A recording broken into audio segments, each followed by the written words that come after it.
I'm in some incredible company this morning. Our next guest made our country proud this month in Sochi, Russia, winning a total of 5 medals at the Paralympic Games.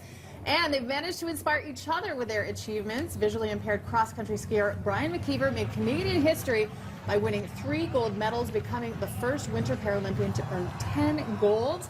And standing biathlete Mark Arendz went to his second Paralympics, came home with a silver and a bronze, the 24-year-old's first medals. An honor to welcome these 2 inspiring athletes to the show, and of course Jessie Lumsden joining us for the morning. So you guys all have something in common. I'm a bit of the odd person out here. First of all, congratulations. It seems like the obvious question, but how was Sochi?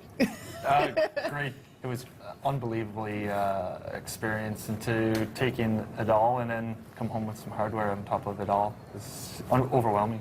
And Brian, kind of a big year for you. 10 gold medals in total you've got.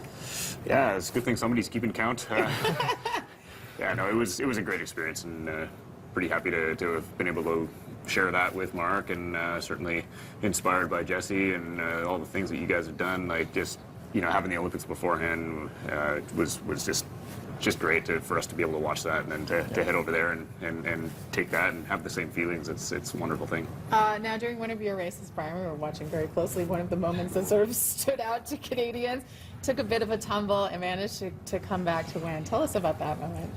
Yeah, I mean, it's sprint racing and tight quarters, and you know, as the fields get stronger and stronger, it's way more competitive, and the Russians just tried to line up behind us, and he got a little tight, stepped on my pole, and it doesn't take much, took me down, but thanks to really great teamwork and some amazing guiding, we were able to get back on terms with him and pass him at the end. So yeah, it was lucky, but also it makes for a good story.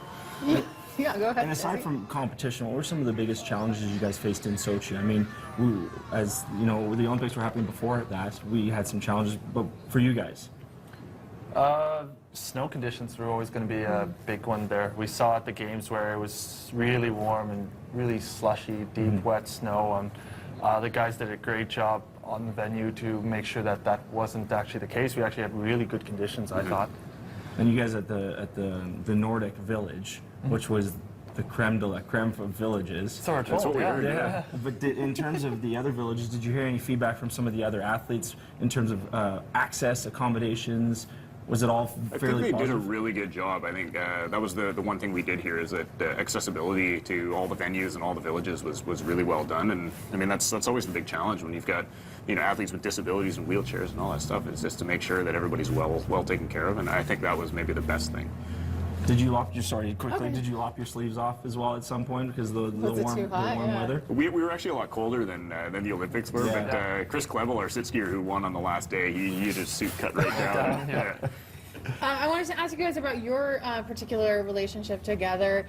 You're from these parts, Brian, but Mark, you're from PEI? Yes. But you reside here now. Yep. Now, how much inspiration somebody like Brian offered to you? You can't replace that.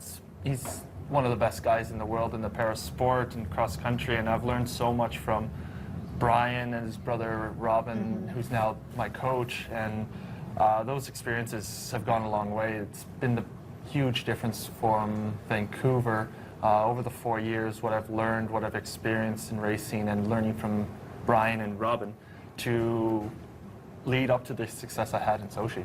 Now, you've come very close to making the Olympic team. Are you going to keep going, Brian? Are you going to, what's in the next cycle for you?